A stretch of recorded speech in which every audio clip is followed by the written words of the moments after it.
And we're live. Happy Saturday night, everybody. Yeah, welcome to the Saturday Sip Along. We are going to be utilizing the nosing kit that I'm going to be giving away in 2 weeks.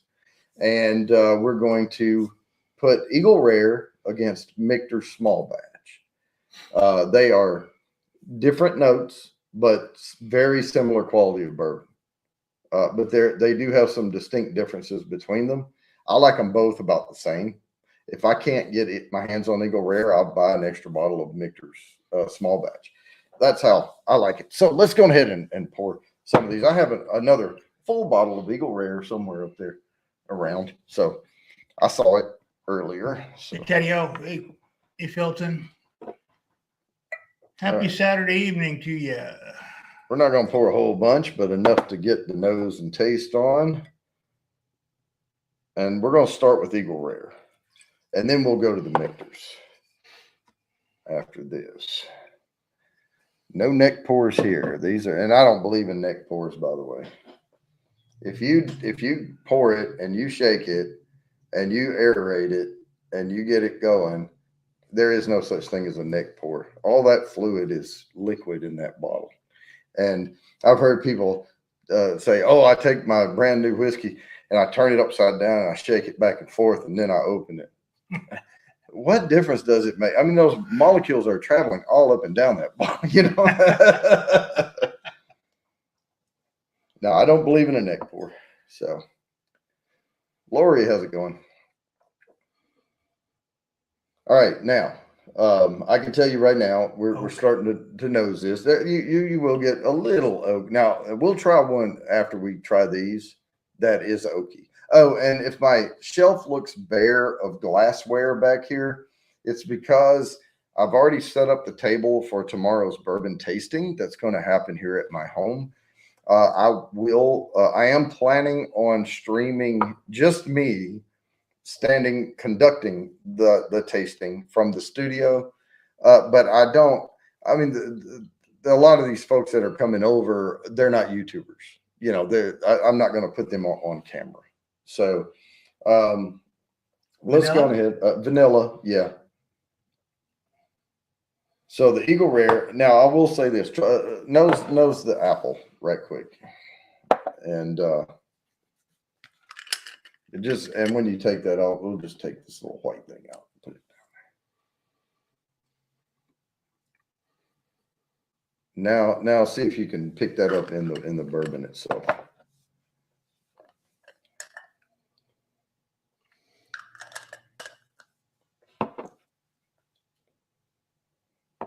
You should be getting a little apple out of it.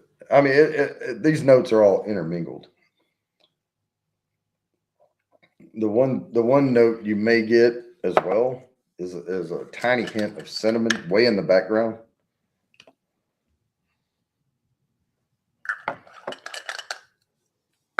And that'll help you see if you detect it or not. Okay, I got the apple. Mm-hmm. Oh, wow. It's easier than I thought.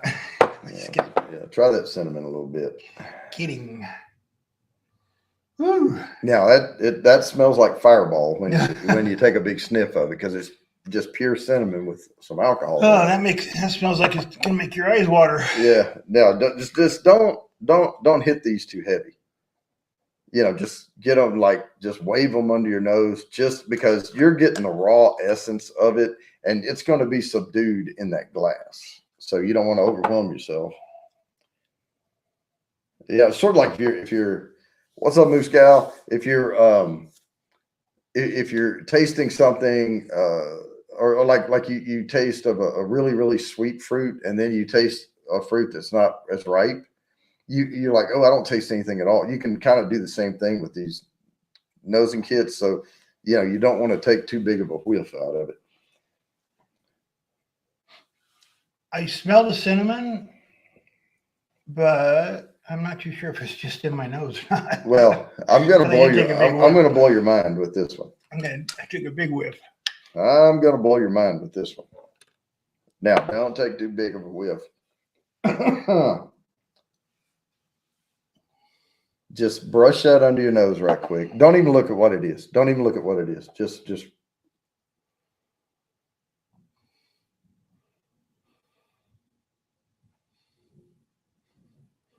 I can't smell anything. Oh, you've killed your nose. You're not picking that up? Mm-mm. Oh man. Because I'm smelling it. It's maple syrup. Yeah, that should be a lot stronger than that. Now, don't tilt that too much. Yeah, pour it on my shirt, then I'll smell it. You're not picking up that buttery note? No, I'm not. Oh, you're tilting. Don't pour it on yourself. No, I'm not. Wow. So you have a dead zone. I'll have to practice on that one. Yeah, you have, because I can definitely smell this. Now, it doesn't smell like maple syrup, like fresh maple syrup out of a jar, because we've cut this with alcohol. So you're picking up the note that you would get with an ethanol kick to it. But that is, to me, this smells really buttery, and it's more of a sensation than an aroma. And I picked that up in this Eagle Rare.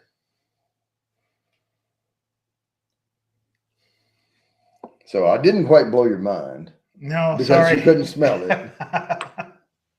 But here's one, though, that you should get as well. Is a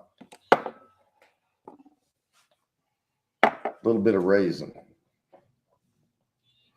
Yeah.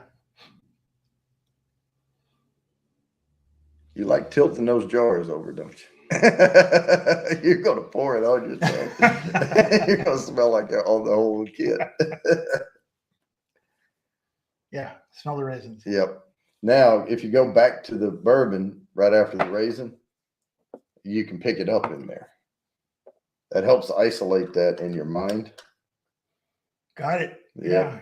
So now, let's see. Which one did I? Oh, it was the honey. I'm going to leave these over here because I'm leaving these white ones out. I'm going to put them back in there. So let's take a sip of it now. And the palate and the nose are they can be different. You may pick up notes on the nose that you don't taste them.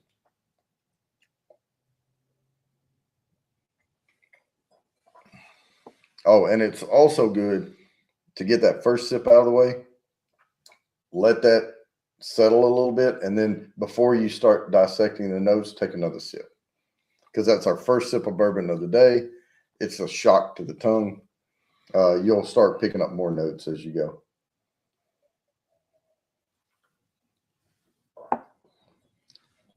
Now I can taste the raisin big time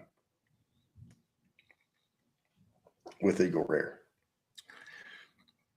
I can taste the vanilla. Yep, vanilla. And the raisin. Yep. Little undertone of maybe way in the background some wild honey. But mostly I'm getting raisin and vanilla. And that's on the sweet notes.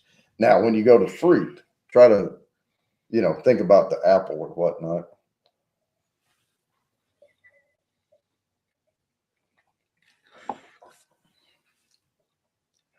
And there's another. I'm getting more taste like cherry. Ah, you know what? You're probably right. So let's pull the cherry one out. Smell and taste are closely related. So All right, smell that and tell me if that aroma is what you're tasting on your tongue. Yes. Yeah. No. And that's a dark cherry. What's the difference? Well, there's different variations, like apples. You Like know, there's there's like Bing and Fuji apples and all different kind of apples. There's different kind of cherries. These are like a dried cherry, but they're a dark cherry, black cherry, whatever you want to call it. Now, what we're going to focus on after this, because we've picked out a couple of major notes here. We got raisin, we got cherry, we got vanilla. We're picking up some of the apple, and it's not like a baked apple. I don't want to open all the jars up because it really, you can do that as you progress through, but we are picking up a lot of good notes. Now let's focus on the finish. So the finish is after when you swallow, what do you taste back here? You know, in that afterthought area.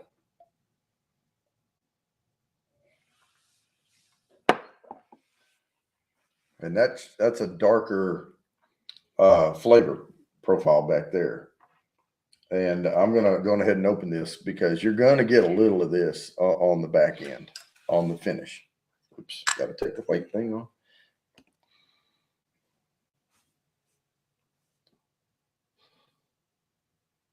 Tobacco? Black pepper. Oh, black pepper.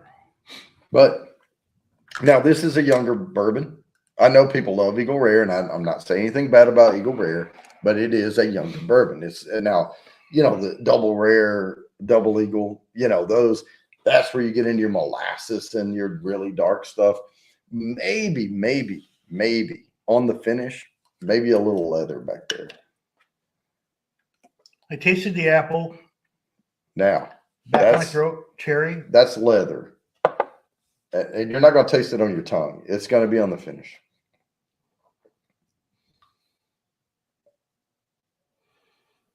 Oh, my nose is in bad shape. I can't even smell. I can smell that strong. That smells like somebody soaked a belt in gasoline. Yeah, okay, I got it. That description helped me out there. Yeah, now I smell it. Yeah. So this is going to be when you're smelling it. No, when you That's after you going to be swallow on the finish. on the finish, because you're going to get those darker notes on the finish. But now this one doesn't come like, it's not, certainly not forward on the finish. I have some up there like the Bellmead Cast Strength and the Calumet 15. Those are leather tobacco like forward, right on the finish, because they age forever and they picked up a lot of those more advanced notes. But this is the tobacco. Anyways, great shot. Sorry. Now, you don't want this on your tongue. You know? No, you don't want that. That's tobacco. Now you see it's kind of off-putting on the aroma. It smells kind of like black pepper. Well, Just kidding. But that is not a non-flavored tobacco. That is a pure, plain tobacco that they've dried, and then they make it moist, you know, with whatever. But this has no flavor in the tobacco. Like there's no flavor additives. Like, yeah, like Skoal tobacco has, and Copenhagen and all, they put molasses in there. They put other things in. This is like a raw tobacco. And very hard to get, by the way. If you're making your own nosing kit and you want just straight raw tobacco, I think one of the best ones, like I get this in a different way because I order from Sweden. And I order Swedish Snus. But if you wanted to go to the store and pick up something that would give you just raw tobacco, get a backwoods smoke and cut them up and shred it and put it in the jar. And they don't put a lot of flavoring in the backwoods smokes. What's up, Mr. Great Shot? And Robert and Friends and Funky Uncle John. How's it going?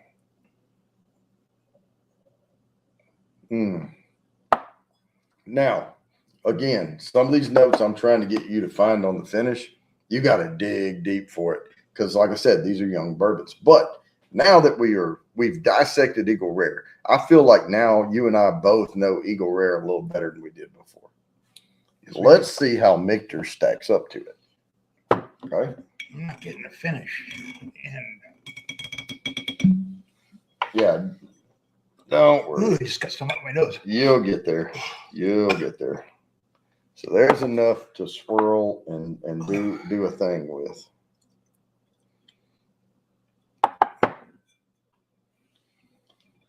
You're going to see a lot of similarity in the qualities of these two bourbons, but they're going to be different. And when you do it like this and you nose these things with these kits and you really concentrate and dissect them, that's when you can really tell them apart. But the nose on these are very close, very close.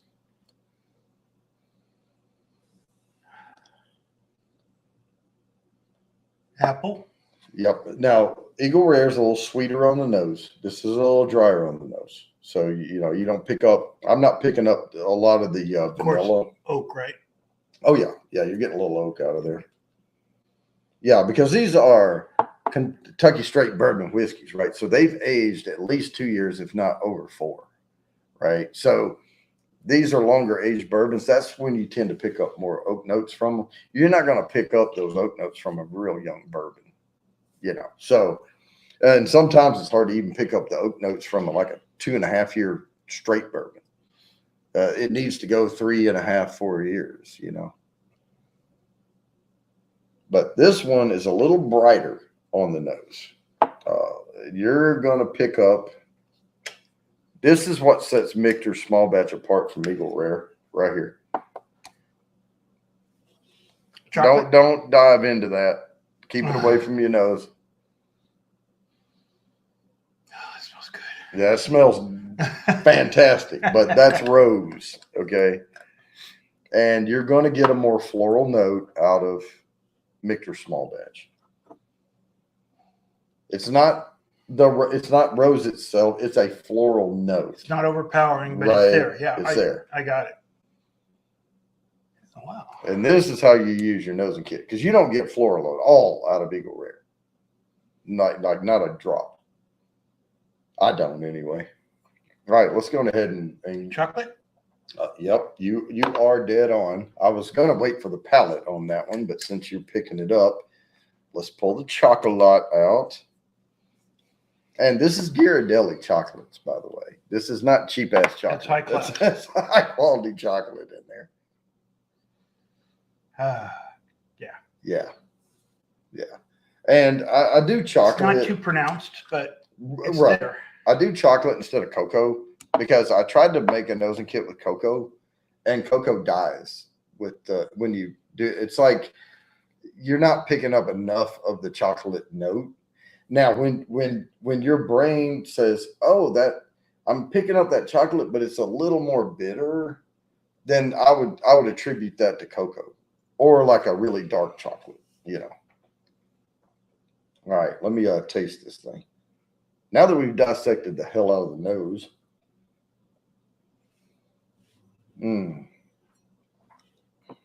Oh, that's good though. That's really good because you don't taste that floral on the tongue. You know, it's only on the nose, and it gives it this little bright, refreshing nose, but it's a dark flavor across the tongue. That's when you catch back here. And absolutely forward, even more than Eagle Rare. I think the raisin and cherry comes out, but that's why they're similar. I got the cherry. Right. Yeah.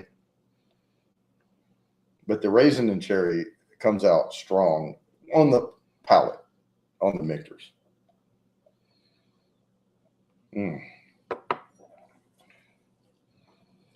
I'm certainly not trying to tell you what to. I know. But if you're getting it, get it. If you don't, don't. Now, this is the one. I don't know if I'm going to blow your mind or not on this one, but, because you said you're not tasting the finish. So I'm not. This is on the finish of Michter's small batch. Tobacco? Coffee. Newfoundland or Eagles family, how's it going? Bourbon Rendezvous is in the house. Now it's subtle. I should be able to taste that. It's subtle, but it's on the finish. But again, none of these dark notes on the finish of these two bourbons are going to be that pronounced because when I say young, they're 4 years, right? But I'm talking if you put them up, and I'm not talking about Elijah Craig. 18, Elijah Craig's a sweet bourbon anyway. It doesn't matter how long you age it. You're going to get some more oak notes out of it, but they age that really, really cool, environment. Now, for oak, the Garrison Brothers is going to be the oakiest bourbon on my shelf. As far as tobacco, leather, coffee, all of that on the back end, it's that Bellmead and Calumet and that Booker's up there. Those are the ones that have the dark, dark notes on the finish.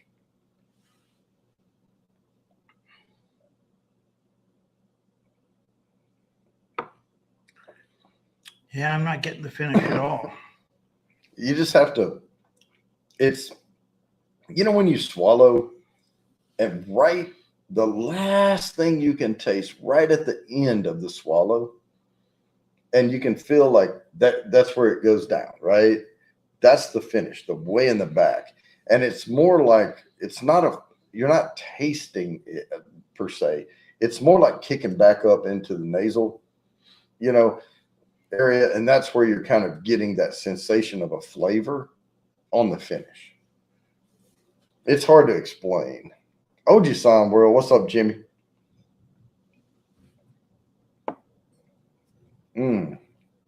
Well, if y'all are just joining us, we are using the nosing kit that I'm going to be giving away on the June 2nd. It's a Thursday. That's the night of the giveaway. And we're using it to dissect Eagle Rare and Michter's Small Batch, the US one. And it's the baby Eagle Rare, not the double Eagle or anything like that. That would give you far more dark notes coming through. But these two bourbons are good quality bourbons I put side by side, and I like them both. So, but this is how you go through them, and you just take tiny sips, and you get down and you concentrate on the notes, and you use this kit to help your mind focus on a single thing, and then you try the bourbon again and try to focus in on that in the bourbon. You do this a few times over the course of a few bourbons, and you don't really need the nosing kit anymore because your brain is going to those notes. But I still like to do this every once in a while because I like to remind myself how to focus in on those notes. And if you've never had a nosing kit, it's one thing to open the cloves up and smell it. It's another thing to take 4 or 5 cloves and put them into a jar and put a cap full of alcohol in there, some clear alcohol, close it up and let it sit there for a week, and then open it up and smell that. You're getting a different aroma out of that because you're getting an extracted aroma with the ethanol behind it. So that's freaking cool. But I mean, pretty much the difference between Michter's and Eagle Rare is on the nose, you're getting rose, you're getting some floral, right, and you're getting stronger notes here and there of some of the things. But they have really similar notes to each other.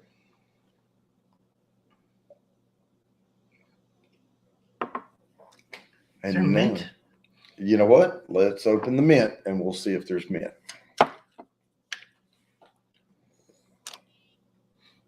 Whew, I bet there might be. That smells good. One more. Smell like a mint julep. Huh? Ahoy, ahoy, groovy. Yeah. If Fulton were rooting for you, go for it. Now, here's a funny thing. We're picking up floral. We're picking up mint, which means we're picking up pine. Right? I'm picking up mint. Well, and you will, but mint, pine, rose are all going to have that floral note to it. That's the conifer, But it's going to be in there. That's the bitter side of the notes. I definitely got some holes in my nose because I can't even smell that. Wow. Well, you Oh, know, no, there we go. okay. Well, and one side is stronger than the other. So if you tilt your head one way or the other, one nostril is dominant. Oh, maybe that's what it was. Yeah, that's what it was. So I'm right-handed, so my left nostril is stronger. All right. So What now can I say? the full gambit of the flavor that you're picking up in there, and some of these notes are going to be stronger, you know, are going to come through more. I think you're right about the mint. I think it comes through more, but you're going to run the full gambit of these three, you know, through that tasting. This may be the lightest note, that may be the next, and that may be the strongest, but you're going to kind of run through all three of those.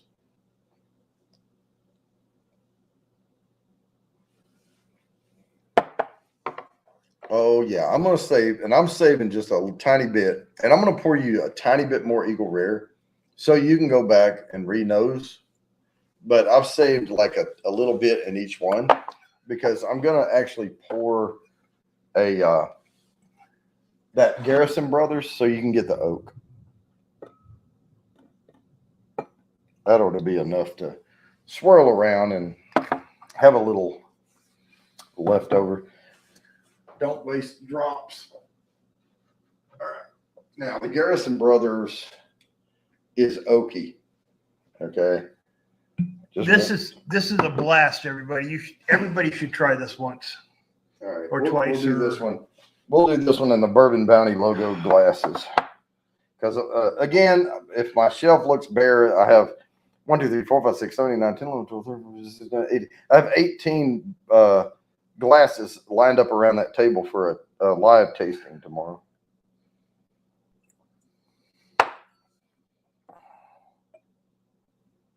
Yeah, I'm smelling the fruity. Now, wait on this one before you nose that. It's in the Bourbon Bounty logo glass. Because this is going to be a completely different profile. And I'm sure that lemon in that's going to help you a lot. Won't hurt. So if you pick up citrus out of this one, it's due to that. Yeah. Smells good. Give that one a swirl, get some air in it, get those notes riled up a little bit, and nose that one.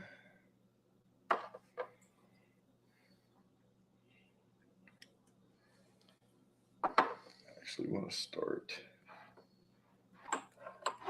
I'm getting the wood. Yeah, here it is. Well, but I want to do this. See, I'm guessing Eagle Rare is a good selection since it's 10-year-old, well developed. I'm guessing Garrison Brothers is a good selection for identifying icky smells. Well, it's the temperament, it's the temperature, the climate in Texas where they age it. It really extracts more tannins from the wood. So yeah, you're gonna get a stronger oak. It smells like you're walking into a furniture store. I want you to nose the new oak first. So this is just wood chips. That's what it smells like right there. Right here, right? Yeah.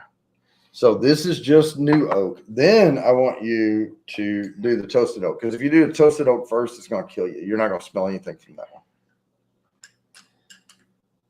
Okay. All right. Now, this one smells like an ashtray a little bit. Smoky.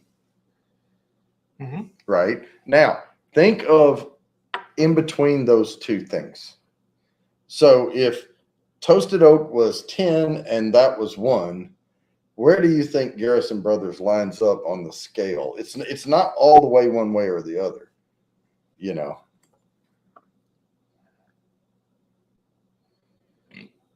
Excuse me. I would put it about a 4 or 5, right in the middle. And that's only on the nose. That's not the palate. It does have a really... I was going to say 4.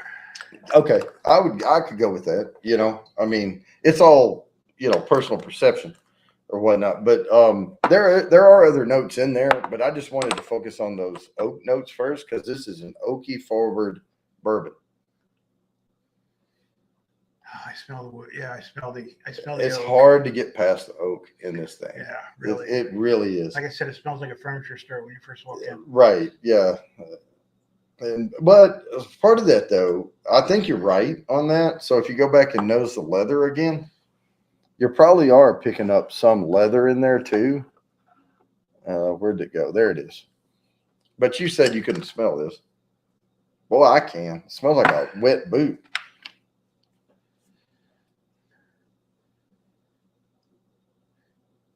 I can't smell that. You know, we were talking that one day about the skunk, and you said you couldn't really smell skunk. Well, I don't. It's not that you don't smell it; it's that it doesn't bother me. All right. Yeah.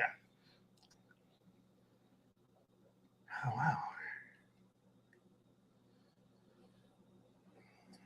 Yeah, and I did review the double oak rye from Old Humble, but that's not a bourbon, so Yeah, no go on that one. no go. Boy, I can smell it. Smells like somebody left their isotoner gloves out in the rain. But anyway, there's some leather coming through on the nose on this one too. And that's giving it, and if you can't smell that, you're not getting that sharp note on the nose. Yeah, the only thing I can smell is the wood. Yeah. But this one may. Is that oak or is that pine? Well, or this one may. If you can smell this, this is what's going to really make you go, "Oh shit!" Because this is a good smell, but it's in here, but it's being washed over by that oak. Smell of that. What are those teeth? No, just kidding. Oh yeah. You smell that? That's butterscotch. It's in there. That note is there. But like I said, it's like butterscotch wiped on a piece of charcoal. I smell it. I smell the butterscotch now. Now let's taste it.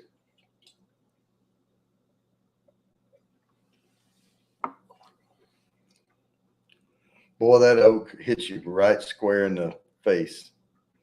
That's a double-fisted death punch right there of oak. But I taste the butterscotch. You can taste the butterscotch, right? Yeah. And there's, I mean, I'm on even the palate. I'm getting leather. I'm getting butterscotch. I'm getting oak, an ashtray. I'm getting, the oak. It's a lot. There's a lot going on with. I don't smell the ashtray. Well, I'm talking about that char. It's way too much coming out. There's the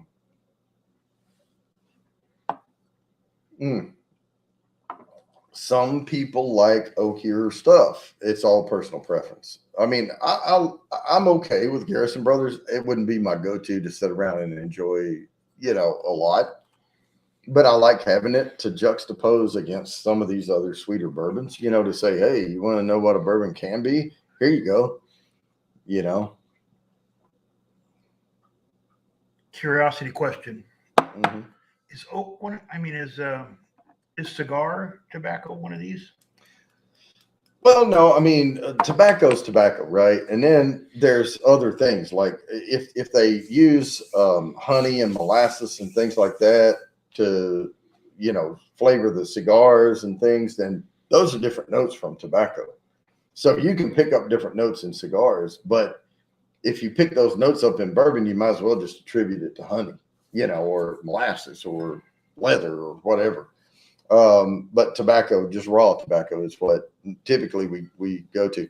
But a cigar can be complex, just like a bourbon can, or any whiskey. I think I need to practice the finish. Yeah, I know. Jimmy got the first nosing kit ever, I think.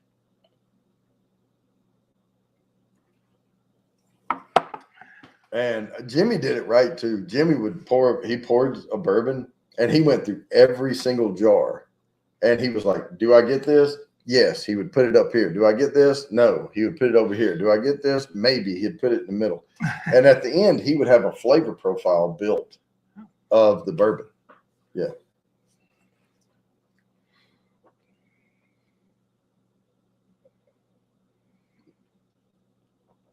The reason, and I don't really call Garrison Brothers small batch an advanced bourbon, but here's the deal. If it takes an advanced palate to get past that oak. It takes some finesse. What's up, Crazy Ann? Hey, Crazy Ann. Smell vanilla. And This even is Eagle Rare. Even for me, like I'll pick out a note and I'll go, yeah, I'm getting that. So I'll go to the nosing kit. But if you do it the other way around and you need the nosing kit to find it, that's fine. But eventually you'll start getting it before you even nose the kit. The nosing kit it starts off as a crutch, but then it becomes a validator later on, right?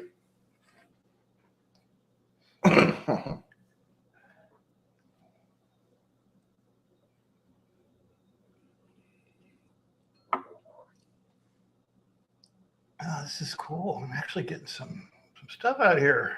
Yep. But like I said, that Garrison Brothers, it is a. Oh, this is the Eagle Rare. Oh, the Eagle Rare. But yeah, it's just a double-fisted punch to the face of oak. Getting vanilla, right?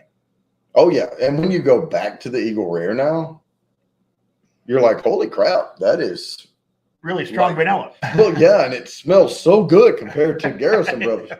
Yeah, it's like it smells like candy.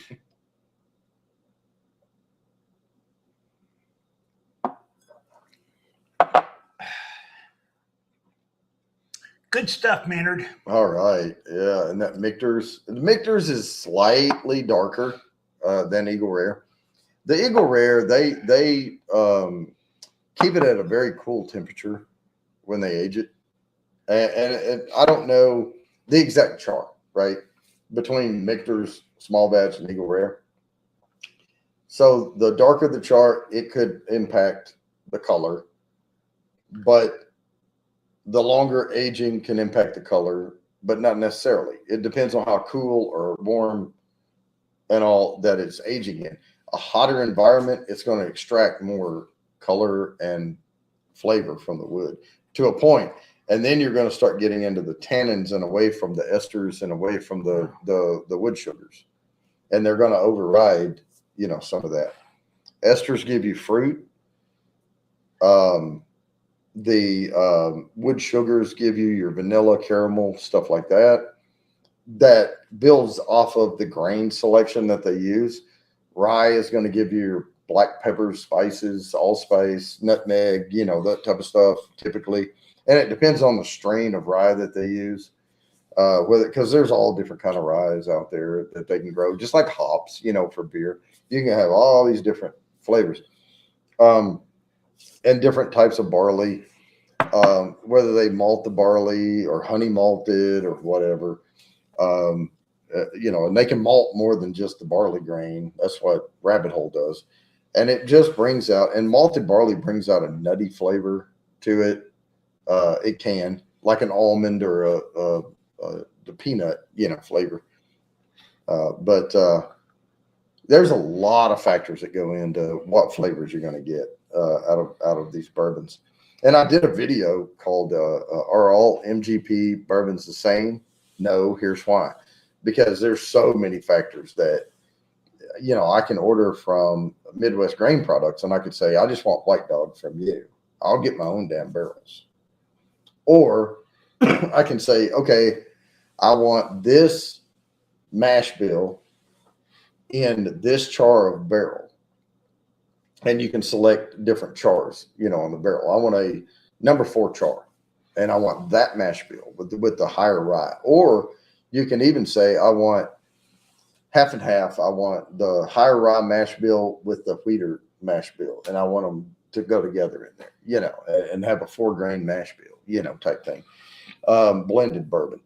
And then put it in a number 3 char because I don't want the oak to come out too much. There's all these different things that you can do.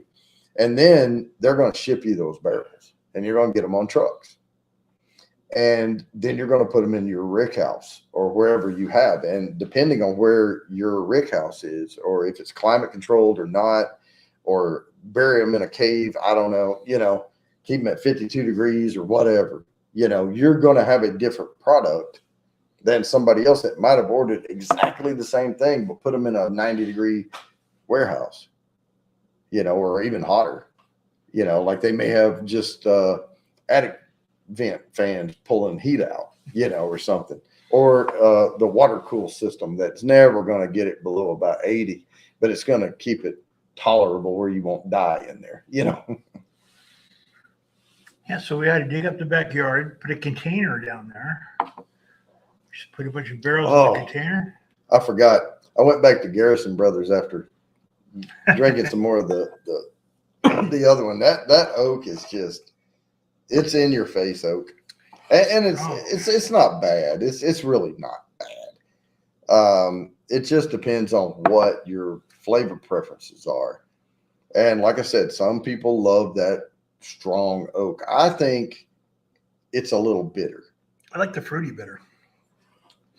You like the fruity, yeah, and definitely the vanilla. That was the vanilla, and the vanilla caramel comes out from the wood, right? So, but some of the grain, like if there's more wheat in it, it'll enhance that.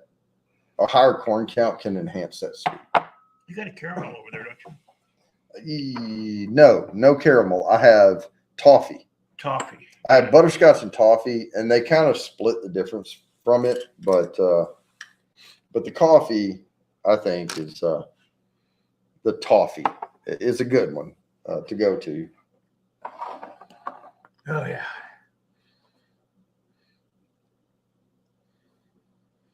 I can smell that, but that's the inside of a Heath bar, by the way.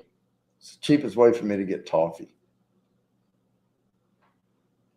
We get all the chocolate off of it, and then we put a little brick of it in here. But it's toffee. Yeah, I don't smell it in here. Yeah, that's a pretty strong smell. Yeah. That was the Eagle. That's cool.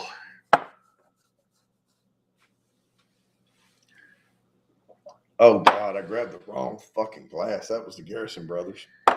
Remember, that's the Bourbon Bounty glass. Gosh.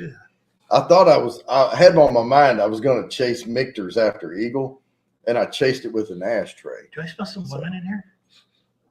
If you do, you do.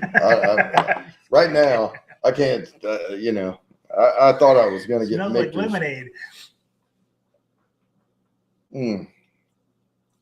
Oh, yeah, that's Michter's. Oh, yay, hooray. Bourbon Bounty. If I see Bourbon Bounty on it, don't drink it. Yeah. No, like I said, I'm not dogging on Garrison Brothers. It's just a personal preference. You know, you have to be ready for it. But if somebody said, hey, would you like some sweet tea? And they handed you unsweet tea, you know, and you took a swig of it, or vice versa, you know, you're not ready for it. Yeah. Or if they hand you, if you ask for a Pepsi and they hand you a Coke. See, butter, sugar, salt, boiled and poured in a pan will make the cheapest toffee. Yeah, it could be, but I can go without messing up a bunch of pans. I can go buy a Heath bar, scrape all the chocolate off of it, break it into pieces, and then there's toffee. Kabam. And it gets that toffee flavor, that aroma. Not flavor. Don't eat anything out of these. Don't taste of these. I don't have any preservatives in there. You don't? No. Alcohol. That's the preservative. Toasted oak.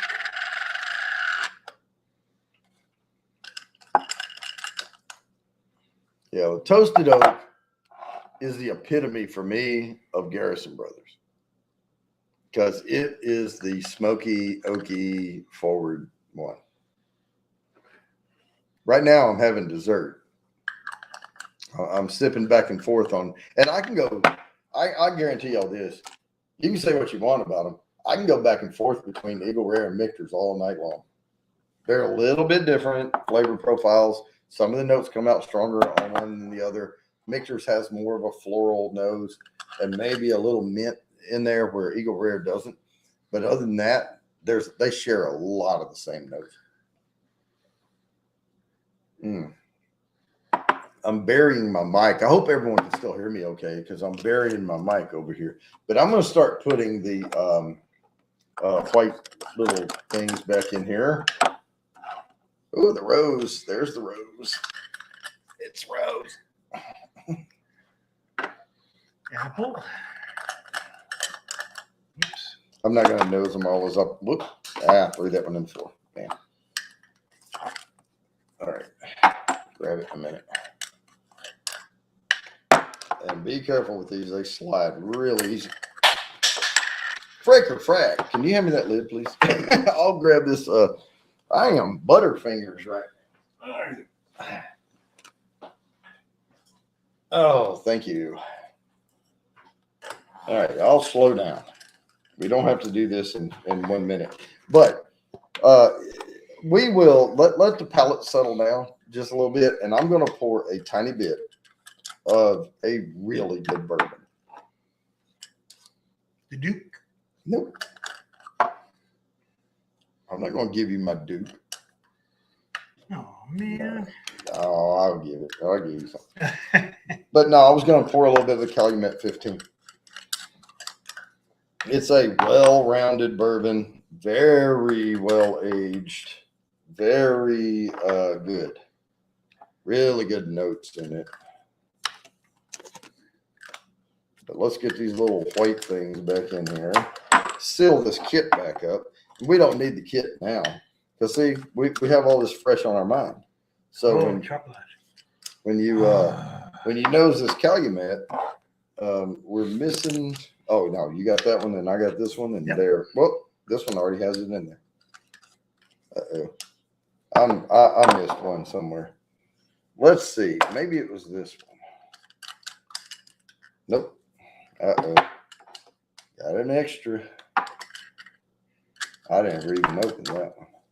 I know I did that one. Oh, that was in there. Oh, Lord. Now we're playing whack-a-mole over here. Oh, found it. There's the maple syrup. I'll check them all before they ship, too. To make sure. That's the one I couldn't smell, right? The maple syrup? We're going to do these in Glencairn glasses because that's all I have left. A little bit. Now, this is the one I sent to Jimmy. This is the one that Jimmy went ape shit over.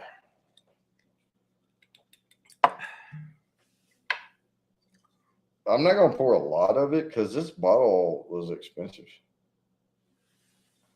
I'm going to pour that much. You will get it. You will get the nose and taste. That's what we're working on right now, right? There you go.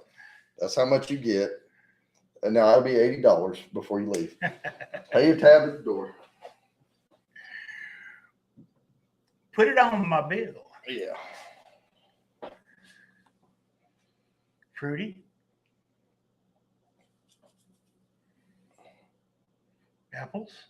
Oh, this has almost, if you dig in this bourbon, you can find almost every single freaking note in this kit. Now, the nut, not necessarily off the nose, right? But the palate, the finish, everything all together. You Black will, pepper? Oh, yeah. You're going to get that.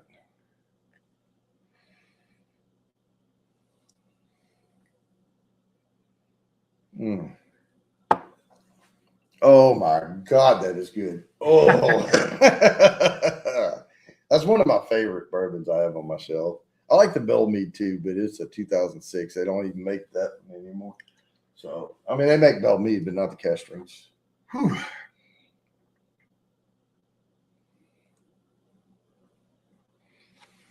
one still burns on the tongue.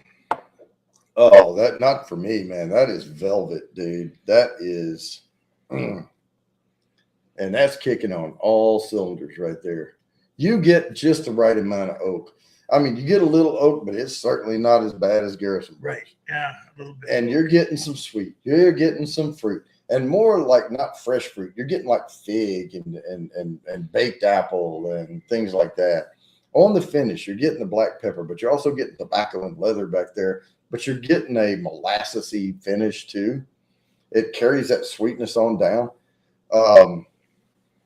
Awesome.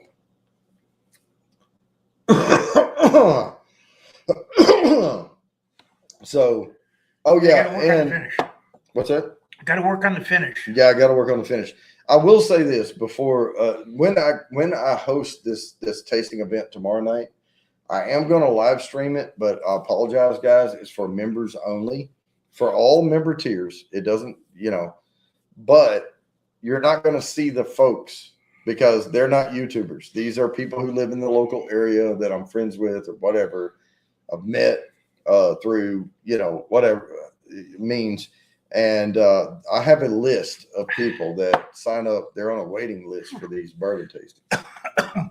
And I had to stop doing them because of COVID and all. Got good legs, yeah. Oh, yeah, yeah.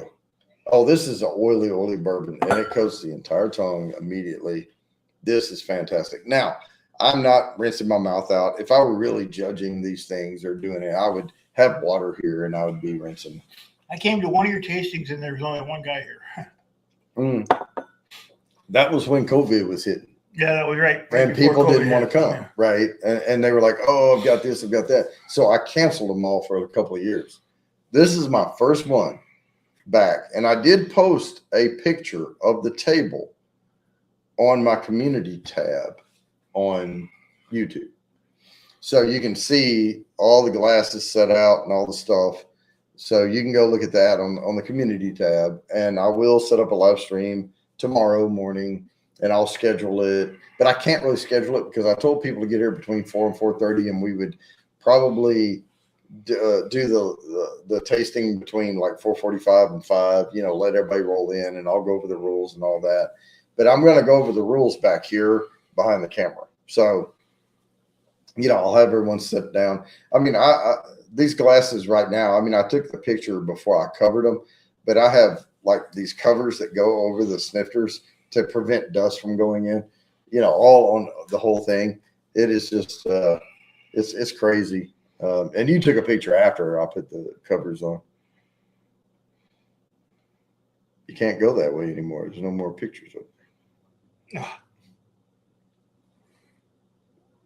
Yeah, that's the one with the covers on it and all that.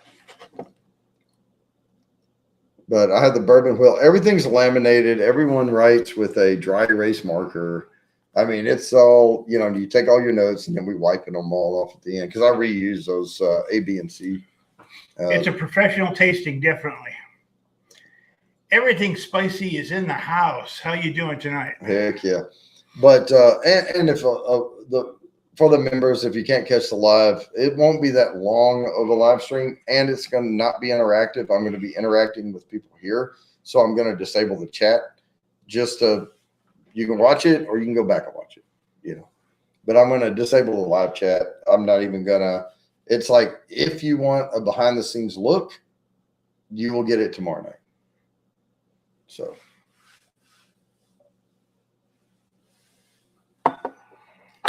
So yeah, that's about our show for tonight. So I got one more question. Yeah. How many nosing bottles do they have? What do you mean? I mean, like you said, they had 3 different nosing kits? No, I said I have 3 different nosing kits. Oh, so there are more than 3? Well, you can make whatever you want. Oh. But I studied the bourbon wheel, and the first 24, and I got pissed off when I was looking for nosing kits. And there were $200 and something for like 8 notes or 10 notes. And I'm like, that's bull crap. And they come in these oak boxes with all of this, velvet interior. And Crap I'm like, that doesn't need to be it's there. like, what the frick? Just give me a jar of the smell, right? So I researched it and I started making my own. And I figured out I could make these for about, so it's hard to tell how much each costs, because some of the ingredients cost a lot, but I can use it like 20 times or whatever, right? So that rose oil over there costs $25 for that little dinky thing, but I put 2 drops in the deal with the rose petals and then the alcohol and kind of shake it up, and that's the rose, right? So it's like buying bitters to make old fashions. I mean, yeah, the hella bitters cost $15, but hell, you can use it for a year and a half making old fashioned because you only put like 2 or 3 drops in it, And so it's hard to tell how much the kit costs, but I would evaluate the kit at probably about $30, because I spent $20 on the jars. Right. Right. But all the rest of the stuff, when I do it over and over and over again, and I'm growing my own mint now, so that's not going to cost me extra to mint go. grows like a weed. And so I planted in a big pot, and I have mint growing, so I can go pluck a couple of leaves off of it when I need it. It's probably cost me, maybe before I had the mint growing and all, it may have been more like $35 a kit, because mint's like $5 for a little old thing of mint, and it goes bad, and I only use like a few leaves off of it. How can you tell mint goes bad? It shrills all up, and you can't smell it anymore. Okay. It turns black. But if it's growing, then I can go pick it. I grow rosemary, I grow sage, I grow mint. So I grow rosemary because I like ribeye steaks, and I do the rosemary and butter and lamb too. So rosemary is one of them? No, not one of these. Not this kit. No, not this kit. So this kit, what I was going to say is I went through the wheel of bourbon, and you start with wood and grain, spice, sweet, floral, that type of stuff. And I went through and I designed this kit to be what I call the affordable nosing, like the affordable bourbon nosing kit. So these bourbons are all like you can pick up a lot of these notes out of bourbons that are under $100. Now, when you start getting into spending $120 plus on a bottle, or $140 plus, or whatever, you're going to need nosing kit B. And then that goes deeper, like lesser known notes, that you don't get from, unless it's really aged and it's like double equal and, a special type of rye and all that type of stuff. Then you get nosing kit C, which goes way beyond even bourbon. You could use that for any type of, you can use these for any type of whiskey, right? Right. But then you're getting even beyond just bourbon. You're getting into all the blends and all of that type of stuff, finished bourbons, where, this one doesn't have a lot of the finished notes to it. So kit B is going to be more advanced notes in bourbons and finished bourbons, like Angel's Envy and port wine barrels, or, other things. You can also use these for rye, especially B. A is more in tune with small batch or straight bourbon whiskeys, right? And not aged more than maybe 9 years. B, you can get more into the rye, you can get into more finished bourbons, and you can get into the more 12-year, 15-year stuff. Then nosing kit C, it goes even beyond that. So that's kind of how I've stacked the nosing kits up. But you can make a D. There is enough to make a D in it. I don't want to make a D. I really don't. Not right now. Well, no, I mean, not right now, but I mean, it would probably be more of a rye and Scotch type nosing kit. Like if you have them all together, and boy, that's a lot. I mean, how would you even be able to go through your entire nosing kit? 24, 48. Yeah. At some point you're going to be like, your arm's going to be like give out from opening and closing bottles, But no, it's nice to have some of those. The kid down the corner here, open this for me. It's nice to have some of those obscure notes in the background, because here's the deal. Right now I have rose, right? Rose is the only floral note I have in this kit. The next one will have lavender in it. And it will also have honeysuckle in it. Now, those are harder to get. I have to go travel and find my ingredients. Right down there at the nursery, right? Honeysuckle is a weed. They're not going to grow honeysuckle in a nursery. You find that along barbed wire fence rows.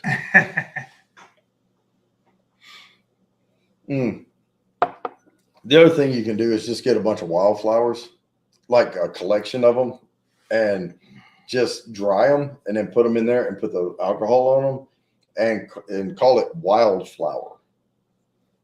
You know, it'll also have some earthy tones in it, where it's more grassy notes, and you can get different types of grasses and put them in dry them a little, put them in the jar, reinvigorate them with a little alcohol, and you can smell that grass note come out. It's not the same as when you cut grass. Okay.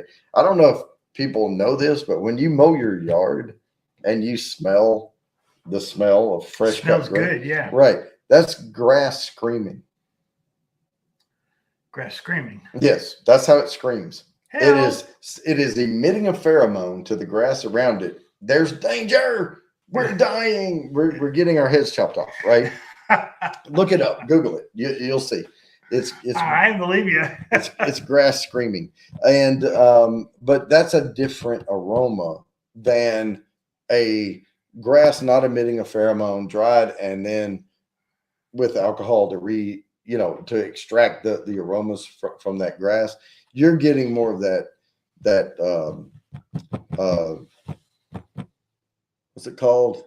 I started to say chlorophyll. That's what it is. From the grass. Yeah. I started to say chloroform. That's what you use to knock the hell out of somebody. You know? I hear some screaming coming out of here. Just kidding. So we are gonna. We've been doing this an hour. This took a little longer, guys. Sorry. But I will. Does anyone want to do an after party? If not, I will crank one up just for a little bit. I hope somebody got some good information from this. I hope so. But yeah, these nosing kits are great, man.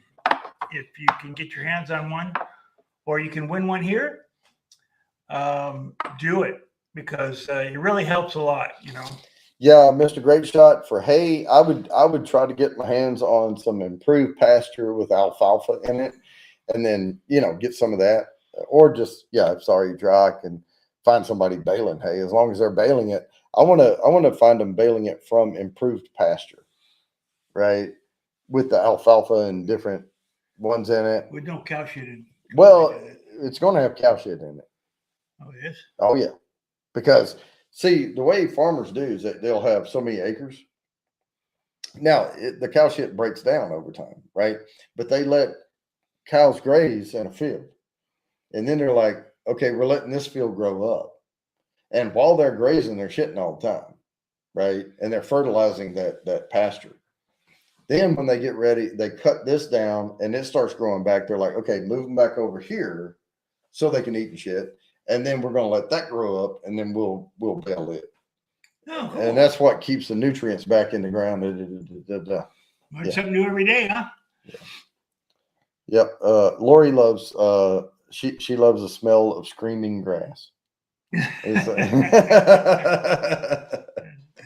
All right, guys, I'm going to go ahead and end this. I didn't see anybody jumping out there for an after party, so we will just go live on another one. But I like to end these, so if people like to watch the Saturday sip alongs, they can watch the episode and be done and not be discouraged by a 5-hour stream.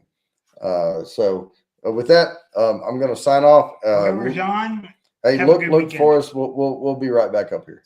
All right, on YouTube.